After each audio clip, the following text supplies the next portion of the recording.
प्रेम करण्यासाठी किंवा मुलीला इम्प्रेस करण्यासाठी किती मॅटर करते, चेहरा किती मॅटर करते, काय कोणती गोष्टी मॅटर करते की जेणेकरून पुढच्या मुलीला आपण इम्प्रेस केलं पाहिजे?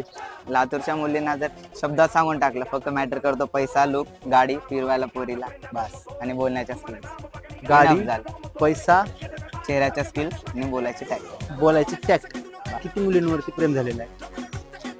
खरा काउंट सांगू? खरा कोण? खरा काउंट सांगू. हा खरा. 9th पासून हा अबो 35. अबोव 35. या गोष्टीमध्ये तुम्ही डायरेक्ट म्हणजे एकदम ते तो शब्द उच्चारता येणार नाही, पण प्ले बॉय टाईप झाले हे तर. Play boy type. Play boy type direct. Indirectly नाही, डायरेक्टली प्ले बॉय टाईप झाला. प्रेमामध्ये, मुली म्हणजे प्रेमामध्ये शेवट काय असायला पाहिजे? म्हणजे यस बाबा ते प्रेम झालं आणि ते सक्सेस झालं, आपण कधी म्हणू शकतो? जेव्हा आपण दोघं पण लाईफ मध्ये काहीतरी चांगले अचीव्ह करू आणि तेव्हा घरचे दोघांना पण स्वीकारतील. तिच्या घरचे आपल्याला स्वीकारतील आणि